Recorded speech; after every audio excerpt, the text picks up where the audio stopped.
The emissary did not request permission to dock. His obsidian vessel simply appeared in the asteroid belt, cutting through the dust clouds that surrounded Outpost Vega with surgical precision. The ship's hull gleamed with polished perfection, its sharp angles reflecting starlight like a predator's teeth. Inside his workshop, Soren barely glanced up from the fusion coil he was rewiring. The proximity alerts chimed softly, but he'd grown accustomed to ignoring them. No one came to Vega by accident, the outpost was too remote, too insignificant on galactic maps. Those who arrived usually wanted something fixed, something salvaged, or something forgotten. The emissary's ship docked with a hiss of hydraulics, and Soren finally set down his tools. His fingers were stained with lubricant, calloused from years of coaxing life into dead machinery. He wiped them absently on his faded coveralls and reached beneath his workbench, fingers brushing the cool metal of the pulse pistol he kept hidden there. When the airlock cycled open, Soren was waiting, arms crossed, expression neutral. The being who stepped through was tall, imposing, with skin like burnished emerald crystal. His eyes were amber, pupilless, and his ceremonial armor caught the workshop's dim light in fractured rainbows. Behind the emerald emissary floated a containment pod, its surface scratched and clouded. Soren Kavik, the emissary said, voice resonating with harmonic undertones peculiar to the crystalline hegemony. It wasn't a greeting, merely confirmation. Soren didn't move. Don't recall sending an invitation. The emissary's face remained impassive. You assisted a hegemony vessel 6 cycles ago. Our navigation core failed, you repaired it without authorization. And without payment, Soren added dryly. The hegemony acknowledges its debt. The emissary gestured to the floating pod. This is your compensation. The pod rotated slowly in the air, its clouded surface clearing to reveal what lay inside, a female figure suspended in translucent amber fluid. Her skin was pale lavender, her hair flowing around her like dark silk underwater. What caught Soren's attention, however, were the wings, 4 delicate appendages protruding from her back, their crystalline structure fractured and missing pieces, sparking occasionally with faint blue light. Soren stepped closer, squinting at the pod's occupant. What is this? This is Talia, a wind singer of the 5th Harmonic Court, the emissary said flatly. She has been deemed defective. Her wings no longer channel the elemental currents, and her harmonics are discordant. By hegemony law, defective assets must be recycled, but exceptions exist for those to whom we owe recompense. Soren's jaw tightened. You're giving me a person. Not a person, the emissary corrected. A thing. Defective, as I said. You may use her, study her design, or dispose of her. The hegemony has no further interest. Soren looked at the pod again. A thin silver scar ran along Talia's temple, too precise to be accidental. The hegemony had done something to her, altered her, and then discarded her when the results weren't to their satisfaction. Get off my station, Soren said quietly. The emissary tilted his head. You reject our payment? I didn't say that. I said get off my station. The emissary's mouth curved in what might have been amusement or disdain. Without another word, he turned and walked back through the airlock. His ship disengaged moments later, thrusters scorching the docking clamps as it pulled away with unnecessary force. Silence fell over the workshop, broken only by the soft hum of machinery and the quiet bubbling of fluid in the pod. Soren stared at the suspended figure. He should sell her components, salvage the pod's tech. That was the smart move. That was survival out here in the belt. But he wasn't that person anymore. Not since Vera. The memory hit him like a physical blow, his sister's body on the infirmary floor of their old mining station, her breath shallow as hegemony guards stepped over her like she was inconsequential debris. They hadn't seen a person, just collateral damage from their raid. And he'd been too late, his hands still bloody from trying to bypass the locked medical systems while she bled out. Soren moved to the pod and examined its controls. The interface was hegemony standard, but he'd worked with enough of their tech to know the override sequences. The amber fluid began to drain, the pod seal breaking with a soft hiss. Talia fell forward as the support dissolved, and Soren caught her with a grunt of surprise. She was lighter than she looked, her body warm despite the cold fluid that clung to her skin. The broken wings on her back twitched involuntarily, sending tiny sparks of blue energy dancing across his arms. He carried her carefully through the narrow corridors of his station, passing storage rooms filled with salvaged parts and memories he tried to forget. The living quarters weren't designed for guests, the entire outpost was built for solitude, for a man who preferred the company of machines to people. Soren laid Talia on the bed in his spare room, a space he'd once used for storing particularly delicate components. Now it was sparse but clean, with thermal sheets and proper lighting. He adjusted the environmental controls, raising the temperature slightly and lowering the light to a soft amber glow. She didn't stir, but her breathing was steady. Up close, he could see faint patterns beneath her lavender skin, intricate, luminous lines that followed what he assumed were her neural pathways. One of the patterns seemed broken near her temple, interrupting what should have been a symmetrical flow. "What did they do to you?" he murmured, not expecting an answer. As he studied her, her lips moved slightly, forming words without sound. He leaned closer, trying to make them out. "Verdant Spire. Protocol 7. The words meant nothing to him, but he memorized them anyway. He finished his examination, noting the damage to her wings, not just broken but deliberately sabotaged, crystal facets disrupted in specific patterns designed to prevent healing. Soren stood and walked to the door. Before leaving, he tapped a command into the room's console, setting an alert for any change in her condition. It wasn't much, but it was something, an acknowledgement that whatever the hegemony claimed, the being on his bed was a person, not property. In the corridor, Soren looked down at his hands. The blue energy from her wings had left faint traces on his skin, glowing softly before fading away. Whatever she was, whatever they'd done to her, it wasn't over. "Not this time," he said quietly. The door closed behind him with a gentle click. Inside the darkened room, Talia's eyes opened fractionally, not awake, not conscious, but responding to something she hadn't felt in a long time: absence. The absence of pain, of orders, of cold precision. She sensed warmth, silence, and the faint scent of machine oil and caffeine. Not the sterile void of a hegemony chamber, but something raw and real. Her damaged wings twitched once, a crystal facet catching the amber light, sending a tiny rainbow dancing across the wall. Then stillness returned, and Talia drifted in the quiet dark, somewhere between awareness and oblivion, but no longer alone. The sound of distant machinery pulled Talia from the depths of unconsciousness. Her eyes opened slowly, adjusting to the unfamiliar dimness around her. This wasn't the blinding white of hegemony medical chambers or the cold blue glow of their holding cells. The ceiling above was pitted metal, marked with age and imperfection. The walls weren't polished crystal but rough-hewn stone and mismatched panels, an asteroid dwelling, carved and assembled rather than grown. She tried to sit up and immediately regretted it. Pain lanced through her back, radiating from the broken remains of her wings.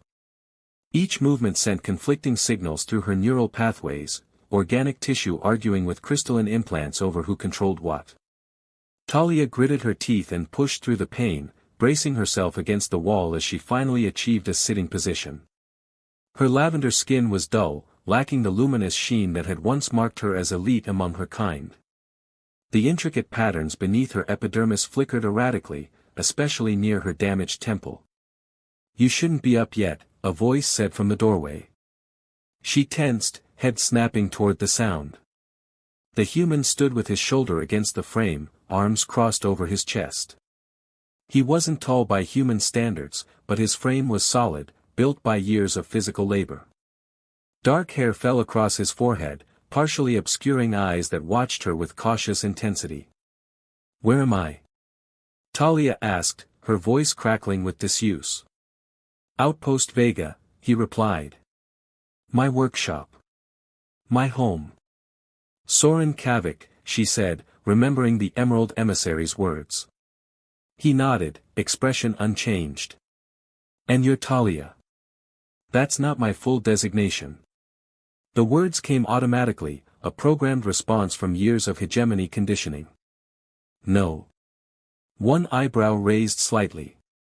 She hesitated, then straightened her spine despite the pain. Wind Singer Talia, 5th Harmonic Court, Crystal Spire Division, Element Class Superior. The title felt hollow now, like reciting poetry in a dead language. Soren stepped into the room, keeping a respectful distance. That's a lot of words for someone they threw away. The bluntness of his statement should have offended her, but instead, Talia felt something else, relief. No false sympathy, no calculated manipulation. Just truth, raw and unpolished like everything else in this place. Why am I here? She asked. They gave you to me. Payment for services rendered. His voice was neutral, but something in his eyes hardened as he spoke. And what do you intend to do with me? Her fingers tightened on the edge of the bed. Soren held her gaze. Help you get better, if I can. If you want that.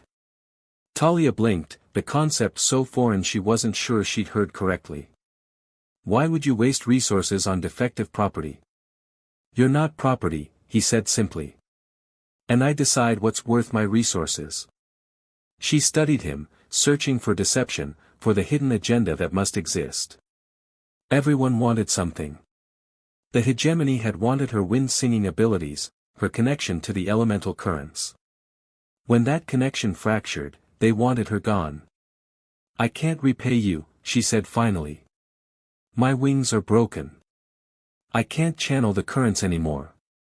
I have no value. Soren crossed to a small cabinet, opened it, and retrieved a metal flask. He unscrewed the cap and took a sip before answering. I'm not looking to be repaid. Then what do you want? He seemed to consider the question, taking another sip from the flask. Company, maybe. It's quiet out here. That couldn't be all, but Talia was too exhausted to press further. Her wings twitched involuntarily, sending a fresh wave of pain down her spine. She couldn't suppress the sharp intake of breath that followed. Soren noticed. I've got some ideas about repairing your neural pathways. Not today. When you're stronger. The hegemony's finest physicians couldn't repair me, she said bitterly. What makes you think you can? Because I'm not trying to make you what you were, he replied. Just trying to stop the pain. The simplicity of his answer caught her off guard. The hegemony had only ever been concerned with function, her ability to manipulate elemental currents, to channel the energy of stars through her crystalline wings. When that ability faltered, she became worthless. But pain? No one had ever mentioned relieving her pain. I'd like to try to walk, she said suddenly. Soren nodded without surprise. I figured you might. That's why I brought this. He reached behind the door and pulled out a metal frame, a walking aid, clearly constructed from salvaged parts but sturdy-looking and well-balanced. Talia stared at it. You made this? For me. Last night, he confirmed. While you were sleeping. The gesture was so unexpected, so unmotivated by gain, that she didn't know how to respond. Instead, she swung her legs over the edge of the bed, ignoring the tremors that ran through her muscles. Soren moved closer, offering the frame without touching her. Her first attempt to stand failed, legs buckling beneath her weight. Soren moved as if to catch her, but she raised a hand, stopping him. No. I need to do this. He stepped back, respecting her determination. The second attempt was marginally more successful. She managed to grip the frame and pull herself upright, though her legs shook with the effort. Beads of sweat formed along her hairline, and the neural patterns beneath her skin flared brightly before fading again. One step. Then another. Each movement was agony, but also victory. She made it halfway across the room before her strength gave out, and this time when she fell, Soren was there, his hand strong and steady as he guided her back to the bed. That's enough for today, he said, and though his tone was still neutral, there was something like approval in his eyes. Talia didn't argue. She was trembling, her damaged wings vibrating with exertion. As Soren helped her sit, she noticed a small scar on his wrist, a burn mark, old but severe, shaped like a starburst. "What happened there?" she asked, partly to distract herself from the pain. Soren glanced at the scar, his expression darkening. "Tried to bypass a locked medical system. Too late." She understood immediately. "You lost someone." He nodded once, a sharp movement full of unspoken grief. "My sister. Vera. The hegemony. A raid on our mining station. They came for the resonium deposits, didn't care who got in the way." His voice was flat, but his fingers unconsciously traced the scar. "Vera tried to stop them from taking the medical supplies. They shot her, kept going like she was nothing. I couldn't get the infirmary to accept emergency protocols without authorization." Talia felt something unfamiliar stir within her, empathy, unclouded by hegemony conditioning. "I'm sorry." Soren shrugged, the movement stiff with old pain. It was a long time ago. But they both knew some wounds never truly healed. Later, after Soren had left to work on repairs in his main workshop, Talia sat alone in the quiet room. Her thoughts drifted to the verdant spire where she had trained, to the endless pursuit of harmonic perfection that had defined her existence. Wind singers were rare, valued for their ability to navigate elemental currents, to manipulate the very fabric of space through their crystalline wings. Until they couldn't anymore. She remembered the moment her harmonics had first faltered, during a routine current mapping operation.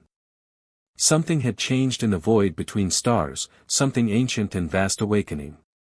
She'd felt it call to her, a resonance that bypassed her conditioning and spoke directly to her core self. When she'd reported the anomaly, her superiors had been alarmed. Tests followed, then adjustments, then pain that never really ended. They'd broken her wings deliberately, she realized now. Not just to punish her failure but to prevent her from ever connecting to that strange resonance again. Talia closed her eyes, reaching inward with senses the hegemony couldn't completely destroy. There, beneath the pain and damaged neural pathways, she felt it still, a faint pulse, like a distant heartbeat. Something waited in the void, something that had recognized her when even her own people no longer did. She was still sitting there, eyes closed in meditation, when Soren returned hours later. He carried a tray with simple food, nutrient broth, synthesized protein, a cup of water. Real water, not the mineral-infused solution the hegemony provided to their assets. "Brought dinner," he said, setting the tray beside her. "It's not fancy, but it's better than nothing."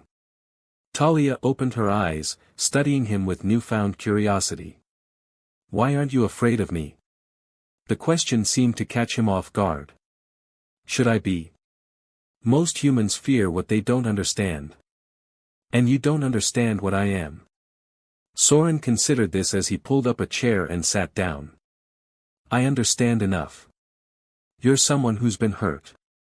Someone looking for a way forward. Like you," she said softly. He didn't deny it, just took a drink from a battered metal cup he'd brought for himself. The silence between them wasn't uncomfortable, just thoughtful. "I dreamed while I was unconscious," Talia said after a while. "I heard music, strange patterns of sound, nothing like hegemony harmonics. It was imperfect. Beautiful because of its imperfection. Human music? I think so." She hesitated, then added, "I've never heard it before, not really. The hegemony filters everything." Soren leaned back in his chair. "I've got an old sound system somewhere in storage. Mostly classical stuff my grandfather collected. Earth music from before the diaspora. Would you?" She began, then stopped, unfamiliar with asking for anything. "Play it for you sometime," he finished. When she nodded, he gave her a small, lopsided smile, the first real expression she'd seen from him. "Sure. When you're feeling up to it." That night, after Soren had gone to his own quarters, Talia lay awake listening to the quiet sounds of the asteroid station, the gentle hum of life support, the occasional ping of cooling metal, the distant whir of maintenance drones. So different from the pristine silence of the hegemony, where even mechanical sounds were designed to be harmonic and pleasing. There was beauty in this chaos too, she realized. Beauty in the imperfect, in the broken and repaired. Perhaps even in her. One of her damaged wings twitched slightly, and for the first time, the movement didn't bring pain, just a faint tingling sensation, like feeling returning to a numb limb. She turned her head to look at it in the dim light and caught her breath. A single crystal facet, shattered since her adjustment, had begun to heal, its edges growing together in a pattern that wasn't quite the original design. Something new was forming, something neither she nor the hegemony had intended. Talia closed her eyes, feeling the resonance inside her grow marginally stronger. 3 weeks passed on Outpost Vega, whatever waited in the void was still there, and quiet revelations. And Talia for the first time since her fall from Soren's workshop, she allowed herself to hope that she might someday answer. The neural pathways beneath her lavender skin no longer flickered erratically but pulsed with a steady, if subdued, rhythm. Most significantly, her wings had begun to regenerate, not as they had been, but in a new configuration that even she didn't fully understand. They're growing differently, Soren observed one morning, carefully examining the crystalline structures that protruded from her back. He wore magnification goggles and held a small scanner that emitted soft blue light. The fractal patterns have shifted. Talia sat perfectly still on a workbench, back exposed, hair pulled forward over one shoulder. Is that bad? Not bad. Just different. He traced a finger just above the surface of one wing, following a newly formed vein of luminous azure. The original pattern was quaternary, perfectly symmetrical. This is more organic. Asymmetrical, but balanced somehow. The hegemony would consider it flawed, she said quietly. Soren snorted. The hegemony considers anything they can't predict or control to be flawed. He set down his scanner and removed the goggles. How does it feel? She considered the question. Pain had been her constant companion for so long that its gradual recession felt almost like loss, a landmark disappearing from view. Lighter, she finally said. Like something heavy was removed. He nodded as if this made perfect sense, then turned to his workbench and began adjusting a device he'd been building, a neural stabilizer designed specifically for her unique physiology. Talia watched him work, appreciating the economy of his movements, the focus and care he brought to each task. In the weeks she'd spent on Vega, she'd come to understand that Soren's brusque exterior hid a profound gentleness, not weakness, but the hard-won compassion of someone who had seen too much suffering to add to it willingly. The stabilizer was nearly complete, a delicate network of filaments and microcircuits that would help regulate the damaged connections between her organic tissue and crystalline implants. He'd explained that it wouldn't restore her abilities, nothing could undo what the hegemony had done, but it might ease the transition to whatever she was becoming. There's something I want to show you, Soren said suddenly, setting down his tools. If you're up for a short walk. Curiosity piqued, Talia nodded and carefully slid off the workbench. She followed him through the maze of the outpost's corridors, past storage rooms and repair bays, until they reached a section she hadn't visited before. Soren pressed his palm against an old-fashioned manual lock, and a door slid open with a groan of disused mechanisms. The chamber beyond was small and round, its walls entirely transparent, or rather, made of some crystalline substance that allowed an unobstructed view of space outside. Above, below, and all around them stretched the void, punctuated by distant stars and the softly glowing dust of the asteroid belt. My thinking room, Soren said, gesturing to a pair of worn chairs positioned in the center of the space. Not very practical, but... It's beautiful, Talia breathed, stepping fully into the chamber. The view was unfiltered, raw, nothing like the carefully composed observation decks of hegemony vessels, where stellar phenomena were presented like artwork in a gallery, sanitized and safe. Here, space was immediate and overwhelming, its vastness both terrifying and exhilarating. They sat in the chairs, side by side, gazing out at the slow dance of asteroids and stellar dust. Talia felt a strange sensation in her chest, a loosening, as if some final restraint had been cut away. I come here when I need to remember how small I am, Soren said after a comfortable silence. How little my problems matter in the grand scheme. Does it help? She asked. He considered this. Sometimes. Other times it just reminds me that even small things can be worth fighting for. Talia understood. In the immensity of space, individual lives might seem insignificant, yet each contained its own universe of experience, of joy and suffering. Her own life, discarded by those who had created and shaped her, had somehow become precious again in this unlikely sanctuary. I've been hearing it more clearly, she said, the confession slipping out before she could reconsider. The resonance from the void. Soren turned to look at her, expression curious rather than alarmed. The one you mentioned before? The one that got you in trouble with the hegemony? She nodded. It's stronger now that my wings are healing. Not calling me, exactly, but, aware of me. Waiting. Any idea what it is? No. The hegemony feared it, that much was clear from their reaction. They called it a corruption, a disharmony. Her wings twitched slightly, catching starlight and refracting it in new patterns. But it doesn't feel wrong. Just different. Like my wings now. Soren was quiet for a moment, processing this. Could it be dangerous? Perhaps. Most things worth knowing are. She met his gaze. Are you afraid? No, he said, and she knew he was telling the truth. Just trying to understand.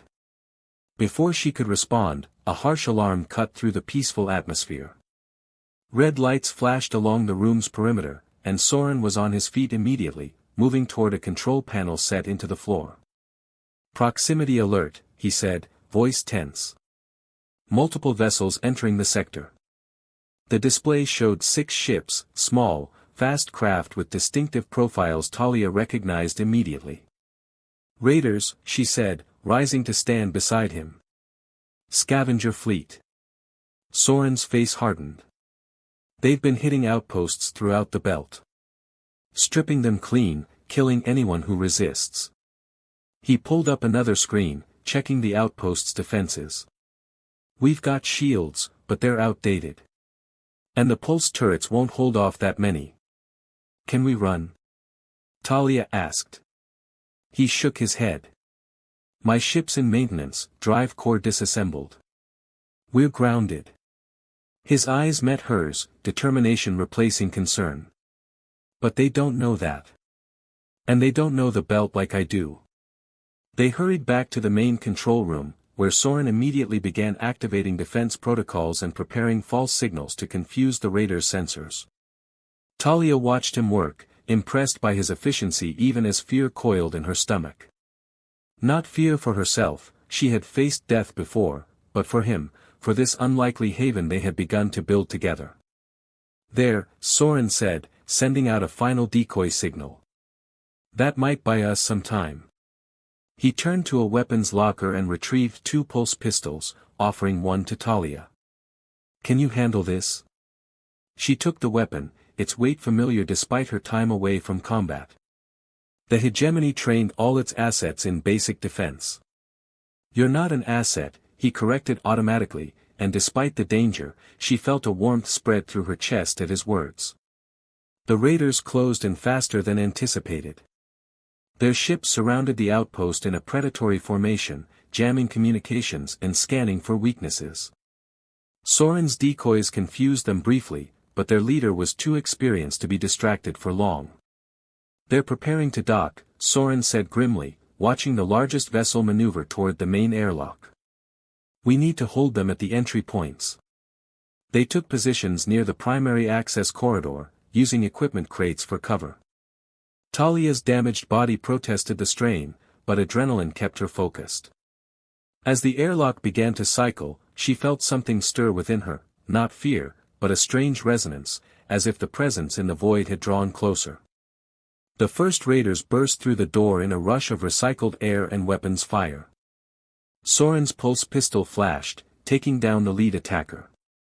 Talia fired with precision, disabling another. But there were too many, 8, 10, flooding into the narrow space with brutal efficiency. A blast struck near Talia's position, sending shrapnel tearing through the air. She ducked, but not quickly enough. A piece of metal sliced across her cheek, drawing blood the color of twilight. The pain was sharp, immediate, and with it came an unexpected surge of energy. The neural patterns beneath her skin blazed suddenly bright. Her wings, incomplete but evolving, began to vibrate at a frequency that made the air around her shimmer. The resonance from the void, once distant, now thundered in her consciousness like a breaking wave. "Soren," she called out, voice strange even to her own ears. "Get down." He looked at her, eyes widening at whatever he saw in her face, and dropped to the floor without question. Talia stood, arms outstretched, wings fully extended. The raiders faltered, momentarily stunned by her appearance, a lavender-skinned figure with crystalline wings that no longer resembled any hegemony design, glowing with an otherworldly light. She felt the currents around her, not just air but deeper patterns, quantum fluctuations in the fabric of space itself. And she reached for them, not with the rigid techniques of the hegemony, but with something new, something that had been growing inside her alongside her healing wings. The void answered. Energy cascaded from her wings in rippling waves, distorting space in concentric circles. The raiders frozen in place, caught in a localized temporal fluctuation that slowed their movements to an infinitesimal crawl. Their weapons, their ships, every mechanical system within range began to fail as fundamental forces briefly ceased to operate according to normal parameters. When it was over, seconds or hours later, she couldn't tell, Talia collapsed to her knees, wings drooping. Soren was beside her instantly, supporting her weight, his expression a mixture of concern and awe. "What was that?" he asked softly. Talia shook her head, as bewildered as he was. "I don't know. I felt the void, and it felt me back." Together they watched as the raiders, freed from the temporal distortion but with their systems completely disabled, retreated in confusion, dragging their wounded. Their ships drifted away on emergency power, all thoughts of plunder abandoned in the face of something they couldn't comprehend. Later, once the danger had passed and Soren had restored the outpost systems, they sat together in the workshop, sharing a bottle of amber liquid that burned Talia's throat but warmed her from within. "The hegemony didn't break your abilities," Soren said thoughtfully. "They just broke their control over them." Talia touched her cheek where the shrapnel had cut her. Already the wound was healing, the edges knitting together with faint luminescence. "I think you're right. What I did today, it wasn't wind singing as they defined it. It was something else entirely. Something beautiful," he murmured, and when she looked up, she found him watching her with an expression that made her newly healed heart stutter. "Beautiful and terrifying," she amended. "The best things usually are." He set down his glass and reached out, hesitantly, to touch one of her wings. She allowed it, suppressing a shiver as his fingers traced the new growth patterns with gentle curiosity. "Does it hurt when they move?" "No. Not anymore." She extended the wing slightly, letting it brush against his hand more firmly. The contact sent pleasant vibrations through her entire body. "They feel more mine than they ever did before." Soren's hand moved from her wing to her face, carefully tracing the healing cut on her cheek. The tenderness of the gesture nearly undid her. How long had it been since anyone had touched her with anything but clinical detachment or punitive intent? "Talia," he began, voice low and uncertain. She leaned forward, reducing the space between them. "Yes.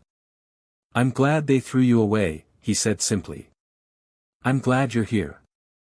The words were awkward, unpolished, but they reached something deep inside her, a place the hegemony had never managed to control or codify. Before she could talk herself out of it, Talia closed the remaining distance between them and pressed her lips to his. The kiss was brief, gentle, a question more than a demand. When she pulled back, Soren's eyes were wide, but his hand remained on her cheek, his thumb tracing small circles against her skin. "Was that okay?" she whispered. His answer wasn't in words but in the way he drew her back to him, his kiss more certain now, a promise rather than a question. Talia's wings flared slightly, catching the workshop's dim light and transforming it into fractals of color that danced across the walls like silent music. Outside, the void watched and waited, its ancient resonance humming in harmony with the new patterns forming in her wings.